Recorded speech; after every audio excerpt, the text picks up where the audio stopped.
Hello everyone, स्वागत करती हूँ आपका इस चैनल की एक और नई वीडियो में, जिसमें हमने पढ़ना है वर्क एंड एनर्जी के बारे में।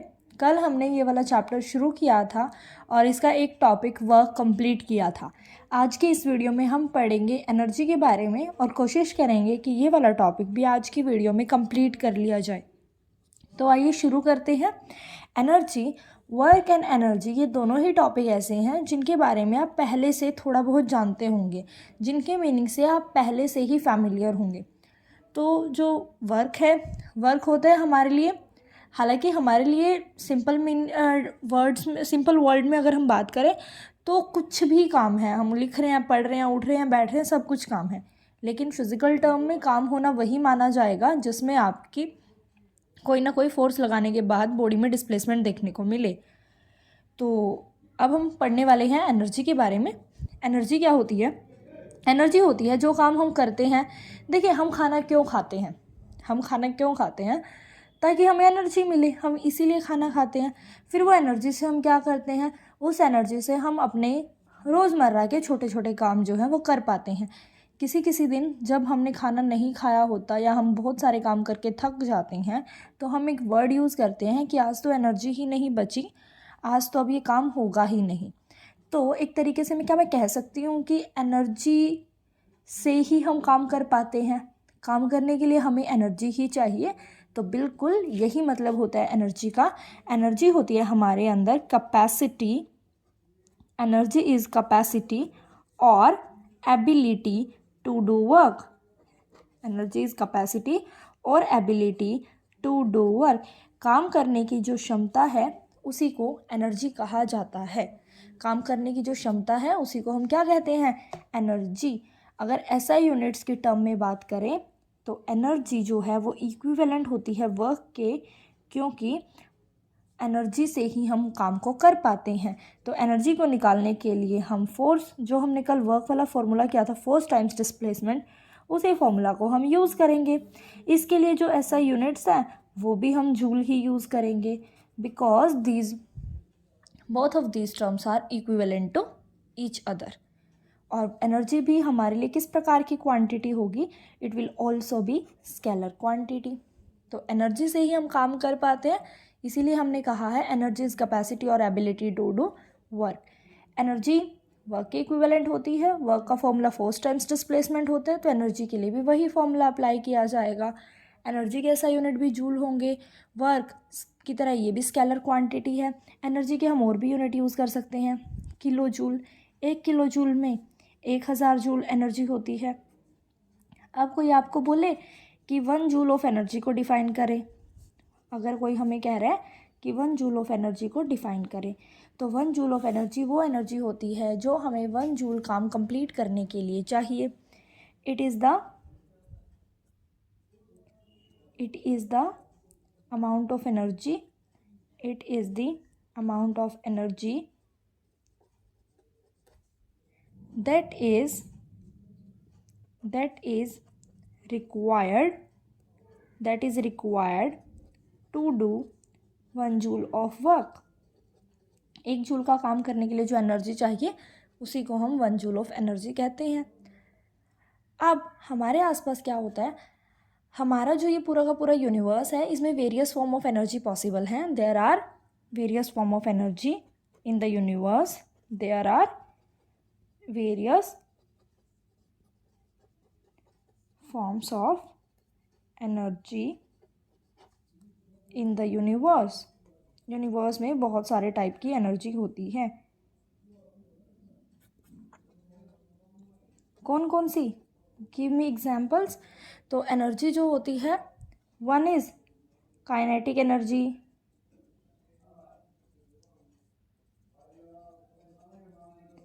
पोटेंशियल एनर्जी,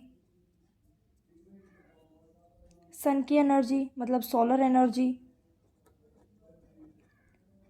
जिस एनर्जी से हम काम कर पाते हैं, that is mechanical energy. Electricity की जो एनर्जी होती है, दैट इज़ इलेक्ट्रिकल एनर्जी। और heat energy, sound energy, electrical energy, फिर आती है हीट एनर्जी, फिर आती है साउंड एनर्जी, और भी बहुत सारे एग्जाम्पल्स जो हैं वो आप लोग दे सकते हैं। अब बढ़ते हैं अगली एक और बहुत ही इंपॉर्टेंट डेफिनेशन जो कि होती है law of conservation of energy. देखिए क्या मतलब है इसका, law of conservation of energy. बच्चे जो हमारा पूरा यूनिवर्स है ना, जिस यूनिवर्स में हम रहते हैं, इस यूनिवर्स में सभी जितनी भी एनर्जी पॉसिबल है ना, law of conservation of energy, इस पूरे यूनिवर्स में जितनी भी एनर्जी पॉसिबल है वो सभी की सभी एनर्जी का जो टोटल है ना वो सेम रहता है। अगर लाइक मेरे अंदर एनर्जी स्टोर है, मेरे अंदर अगर 100 जूल एनर्जी स्टोर है ना, तो जब मैं बोल रही हूँ तो उसमें से कुछ एनर्जी साउंड एनर्जी में कन्वर्ट हो रही है, मतलब एक टाइप की एनर्जी दूसरे टाइप की एनर्जी में बदल जाती है, और वो जैसे अब साउंड एनर्जी में बदल रही है तो साउंड एनर्जी बढ़ जाएगी और मेरे अंदर जो स्टोर्ड मेरी एनर्जी है, पोटेंशियल एनर्जी है, वो कम हो जाएगी। तो होता क्या है, इस यूनिवर्स की जो टोटल एनर्जी है, इस यूनिवर्स की टोटल एनर्जी जो है वो फिक्स्ड है, टोटल एनर्जी जो है वो कांस्टेंट है। बस क्या हो सकता है, आपके पास कोई भी ऐसा जादुई शक्तियाँ नहीं हैं कि जिससे कि आप फ्री स्पेस में या किसी भी मशीन से आप क्या कर सके, एनर्जी बना सके। For example generator electricity generate करता है, तो जनरेटर इलेक्ट्रिसिटी जब जनरेट कर पाता है जब आप उसमें डीजल डालते हैं, फ्यूल डालते हैं, तो वो फ्यूल की मदद से, फ्यूल से एनर्जी लेके इलेक्ट्रिसिटी जनरेट कर पा रहा है। आप कोयले को जलाते हो, कोयले से आप हीट लेते हो, लाइट लेते हो, तो वो कैसे मिलती है, जब आप कोयले की इसके अंदर जो एनर्जी स्टोर्ड है, फ्यूल के अंदर जो एनर्जी स्टोर्ड है, उसको क्या कर रहे हो, उसको कंज्यूम करा रहे हो। तो क्या होता है law of conservation of energy में कि total energy of the universe is constant, means energy neither be created, energy neither be created, कि ना तो एनर्जी को आप बना सकते हैं, energy neither be created, energy को ना ही तो बनाया जा सकता है, नॉर बी डिस्ट्रॉयड, ना ही एनर्जी को कभी ख़त्म किया जा सकता है। अगर आप किसी एक चीज़ की एनर्जी को ख़त्म करने जाएंगे तो आप उसके एक टाइप की एनर्जी को दूसरे टाइप की एनर्जी में बदल लेंगे। Energy neither be created nor be destroyed, but one form of energy, one form of energy can be transformed, can be transformed, can be transformed in another form of energy, in another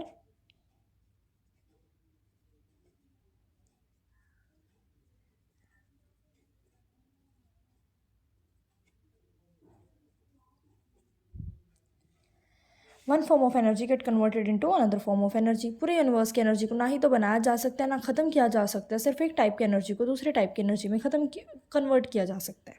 चलिए एक example से समझते हैं। Suppose आपने कोई bulb जलाना है, suppose आपने कोई बल्ब जलाना है, और बल्ब को जलाने के लिए ऑफकोर्स आपको बल्ब को एक बैटरी की मदद से जलाना पड़ेगा। तो जब आपके पास शुरू में बैटरी है तो बैटरी के अंदर जो एनर्जी स्टोर होती है दैट इज़ केमिकल एनर्जी। सबसे पहले बैटरी के पास जो एनर्जी होती है वो होती है केमिकल एनर्जी। फिर बैटरी ने क्या किया, करंट भेजा, करंट भेजा तो बैटरी की एनर्जी कन्वर्ट हुई इलेक्ट्रिकल एनर्जी में, इसकी बैटरी की एनर्जी कन्वर्ट हुई इलेक्ट्रिकल एनर्जी में। वो उस इलेक्ट्रिकल एनर्जी ने, उस करंट ने जाके यहाँ पर बल्ब को जलाया, और बल्ब को जब जलाया तो वो वहाँ पर कन्वर्ट हो गई हीट एंड लाइट एनर्जी में। तो इस तरीके से एक टाइप की एनर्जी दूसरे टाइप की एनर्जी में लगातार बदलती रहती है, बट आप किसी भी खुद से किसी भी मीन से एनर्जी को क्रिएट नहीं करा सकते। तो अब हमने पढ़ना है एनर्जी के वेरियस टाइप्स, वेरियस फॉर्म्स के बारे में। हमें सभी फॉर्म्स के बारे में नहीं पढ़ना है, हमें जिन फॉर्म्स के बारे में पढ़ना है जो हमारे सिलेबस का पार्ट है, very first is kinetic energy. Very first is kinetic energy. Kinetic word is related to motion. Kinetic word is related to what, it is related to motion. Kinetic word is related to motion. तो जो moving bodies होती है ना, moving bodies के पास जो energy होती है उसी को हम काइनेटिक एनर्जी कहते हैं। जैसे कोई रनिंग फैन, कोई बच्चा दौड़ रहा है, उसके पास भी जो एनर्जी है, all these energies are called kinetic energy. The energy possessed by the body, it is the energy, kinetic energy is the energy possessed by the body. The energy possessed by the body, energy possessed by the body by virtue of its motion, by virtue of its motion, किसी भी body के पास motion की वजह से जो energy होती है उसको हम कौन सी एनर्जी कहते हैं? उसको हम काइनेटिक एनर्जी कहते हैं। तो काइनेटिक एनर्जी का क्या फॉर्मूला रहना चाहिए? सपोज करें कि आपके पास यहाँ पर कोई बॉडी है जिसका मास है m और शुरू में वो रेस्ट पर है, मतलब उसकी इनिशियल वेलोसिटी क्या है? 0 है। फिर मैं क्या करती हूँ, मैं उसके ऊपर लगा देती हूँ फोर्स। फोर्स लगाने से बॉडी की क्या चेंज हो जाती है? वेलोसिटी। बॉडी एक्सेलरेट हो जाती है ना। देखिए, force is equal to mass into acceleration होता है ना, तो जहाँ पर फोर्स लगेगा वहाँ बॉडी एक्सेलरेट होगी। एक्सेलरेट होने का मतलब उसकी वेलोसिटी चेंज हो जाएगी। उसकी वेलोसिटी में क्या आ जाएगा? चेंज आ जाएगा। एक्सेलरेशन होता है चेंज इन वेलोसिटी, तो उसके वेलोसिटी में चेंज आ जाएगा और इसकी कुछ ना कुछ वेलोसिटी हो जाएगी। सपोज ये दौड़ना शुरू कर देती है विद वेलोसिटी v और दौड़ दौड़ कर ये पहुंच जाती है इस पोजीशन पर जो कि इसके इनिशियल पॉइंट से s दूर है, यहाँ पर पहुंच जाती है। तो चलिए अब इसकी काइनेटिक एनर्जी फाइंड आउट करते हैं। तो काइनेटिक एनर्जी मैंने आपको बोला energy is equivalent to work and work is equal to force time displacement. यहाँ पर आप एफ एस कोस थीटा भी लिख सकते हैं। फोर्स भी इधर ही लग रहा है, बॉडी भी इधर ही मूव कर रही है, तो एंगल हो जाएगा 0, एफ एस कोस 0, और कोस 0 1 होता है, तो इसीलिए ये हो जाएगा एफ एस। फोर्स को हम लिख सकते हैं मास इंटू एक्सेलरेशन और साथ में एस, और हमें पता है कि v square minus u square जो है वो 2as होता है। V square minus u square क्या होता है? 2as। यहाँ से अगर ए की वैल्यू निकाल ली जाए तो v square minus u square divided by 2s हो जाएगा। यहाँ पर आप पुट कर लें m, v square minus u square divided by 2s multiply s, ऐसे आप एस को कैंसिल कर लें, तो काइनेटिक एनर्जी आ जाएगा m v square minus u square divided by 2। Initially आपके पास जो बॉडी थी उसका वेलोसिटी जो था वो था 0, तो u को आप यहाँ पर 0 रखेंगे, एम वी स्क्वायर बाय 2 या हाफ एम वी स्क्वायर, यह आपके पास आ जाएगा काइनेटिक एनर्जी का फॉर्मूला। क्योंकि ये एनर्जी मोशन की वजह से आती है, चलती हुई चीज़ के पास की वजह से आती है, तो देखिए इसके फॉर्मूले में क्या आ रही है? बॉडी की वेलोसिटी आ रही है, बॉडी का चलना आ रहा है, तो ये हो गया आपके पास काइनेटिक एनर्जी का फॉर्मूला। अब काइनेटिक एनर्जी के बाद पढ़ते हैं बहुत ही important topic, that is work energy theorem. It is very important topic, that is work energy theorem. Work energy theorem. तो वर्क एनर्जी थ्योरम क्या कहता है कि वर्क एनर्जी थ्योरम कहता है कि किसी भी बॉडी पर अगर आप कोई वर्क कर रहे हो तो वर्क करने से हमेशा बॉडी की काइनेटिक एनर्जी में चेंज आता है। चेंज मतलब बदलाव। देखिए, पहले मैं लिखती हूँ, फिर डेफिनेशन बताऊँगी, फिर प्रूफ बताऊँगी। मतलब work done W on a body is always equal to change in kinetic energy. किसके इक्वल होता है? Change in kinetic energy. For example, आपके पास कोई भी चीज़ पहले 6 थी, वो 6 से बढ़ के क्या हो गई? 10 हो गई, तो उसमें जो चेंज आया ना वो कितने का आया? 4 का आया। कैसे पता लगा? 10 में से 6 को माइनस करके पता लगा कि उसमें 4 का चेंज आया है। तो जब भी आप चेंज निकालेंगे तो चेंज मतलब माइनस करके, तो कभी भी किसी भी बॉडी पर जो चेंज आता है तो उसमें जो चेंज है वो होता है m v square by 2 minus m u square by 2 के इक्वल। यही होता है किसी भी बॉडी पर किया जाने वाला जो टोटल काम है, टोटल काम उसकी काइनेटिक एनर्जी को चेंज कर देता है, and it is always equal to m v square by 2 minus m u square by 2। Means this theorem states that, ये थ्योरम क्या कहती है? This theorem states that total work done on a body, total work done on a body is equal to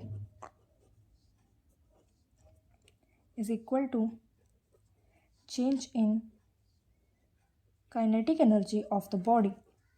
ये कहते हैं किसी भी body पर किया जाने वाला जो टोटल काम है वो उस बॉडी की काइनेटिक एनर्जी में बदलाव के बराबर होता है। इतना हमें समझ आया। तो आइए अब करते हैं इसका प्रूफ। अगेन वही चीज़ें, एक बॉडी लीजिए, एक बॉडी जिसका मास m हो। अगर बॉडी का मास m है, फिर इसके ऊपर लगा दीजिए फोर्स। शुरू में पहले किसी भी स्पीड से चल रही है, लेटर से इसकी इनिशियल स्पीड u है। यहाँ पर लिख देंगे m is mass of body. m is what? m is mass of body. u initial velocity of the body. u is what? u is initial velocity of the body. की body का क्या है? Initial velocity है। उसके बाद body पर force लगा, force लगने से बॉडी की स्पीड बदल गई। मान लीजिए इस बॉडी ने चलना शुरू कर दिया विद वेलोसिटी v, और ये डिस्प्लेस हो गई s। तो s मतलब डिस्प्लेसमेंट ऑफ द बॉडी। उसके बाद v final velocity of the body. इस तरीके से अगेन वर्क होता है फोर्स टाइम्स डिस्प्लेसमेंट, और फोर्स होता है mass into acceleration into displacement. और वही फॉर्मूले से v square minus u square is equal to 2as से हम ए को लिख सकते हैं v square minus u square divided by 2s। Put कर दीजिए m v square minus u square divided by 2s multiply s से s को कैंसिल करेंगे। It will be m v square by 2, अंदर m को मल्टीप्लाई कर दे, 2 को अलग अलग ले लें, minus m you square by 2। तो देखिए टोटल वर्क डन ऐसे आ गया। इतना हमें समझ आया। आइए अब करते हैं इस टॉपिक के हम examples. Example number 11.3। Example number 11.3 में कहा गया है कि एक बॉडी है जिसका जो मास है वो 15 kg है और वो एक यूनिफॉर्म वेलोसिटी, एक ही वेलोसिटी है क्वेश्चन में, तो आप उसको v ही लिखें। वो हमें दी हुई है 4 मीटर पर सेकेंड और हमें बोला गया है कि बॉडी का काइनेटिक एनर्जी क्या होगा। तो काइनेटिक एनर्जी होता है हाफ एम वी स्क्वायर। तो हाफ m इज़ 15, v का स्क्वायर है तो आप v को 2 बार लिखेंगे, 4 मल्टीप्लाई 4, 2 1s 2, 2 2 ज़ा 4, तो 15 2 ज़ा 30 एंड 34 ज़ा आंसर विल बी 120 और ऐसा यूनिट सेम जूल वर्क वाले। तो ये हो गया आपका एग्जाम्पल नंबर 11.3। उसके बाद आ जाए एग्जाम्पल नंबर 11.4 जो कि वर्क एनर्जी थ्योरम बेस्ड है। This is based on work energy theorem. इस वाले क्वेश्चन में आपको बोला हुआ है what is the work done on the body, किसी भी बॉडी पर वर्क डन कितना होगा जो उस बॉडी की वेलोसिटी को इंक्रीज़ करने के लिए चाहिए। बॉडी का इनिशियल वेलोसिटी है, बॉडी का स्टार्टिंग में जो वेलोसिटी है that is 30 kilometre per our. आप 30 किलोमीटर पर आवर को पहले मीटर पर सेकेंड में कन्वर्ट करें, it will be 30 multiply 5/18, 30 multiply 5/18 multiply करेंगे 150 divided by 18 metre per second. Body का फाइनल वेलोसिटी जो है that is 60 kilometre per hour. इसको भी कन्वर्ट करें 60 multiply 5/18, 60 multiply 5/18 answer will be 300 divided by 18 metre per second. तो ये बॉडी की वेलोसिटीज़ हैं और आपको बोला है कि आपको ये बताना है कि इस बॉडी का वेलोसिटी 30 से 60 करने में, जैसे आप गाड़ी का एक्सेलरेटर दबा रहे हो, गाड़ी 30 की स्पीड से ट्रैवल कर रही है, एक्सेलरेटर दबा के 60 किलोमीटर पर आवर उसकी स्पीड हो गई, तो इतना स्पीड चेंज करने में एक्सेलरेटर जो आपने दबाया या एक्सेलरेटर दबाने में आपने कितना काम किया। यदि आपकी गाड़ी का जो मास है वो 1500 kg हो, उसमें ड्राइवर का कोई मास नहीं बताया हुआ, तो सिंपली यही मास दिया हुआ है। आपको बताना है कि वर्क डन कितना हुआ। वर्क डन होता है change in energy, change in kinetic energy, half m v square minus half m u square, और हाफ और m दोनों तरफ कॉमन है, उसको कॉमन निकाल लीजिए, अंदर रह गया v square minus u square. तो 1/2 मास इज़ 1500, v का स्क्वायर करें, v इज़ 300 डिवाइडेड बाई 18। 300 का यदि स्क्वायर किया जाता है तो 3 का स्क्वायर 9 और 00 का स्क्वायर करेंगे तो 2 बार 00 हो जाएगा। अपॉन में 18 का स्क्वायर होता है 324, माइनस में u का स्क्वायर मतलब 1500 का square 22500 divided by 324, 1/2 into 1500। LCM जब लेंगे तो इसको माइनस करके आ जाएगा 0 0।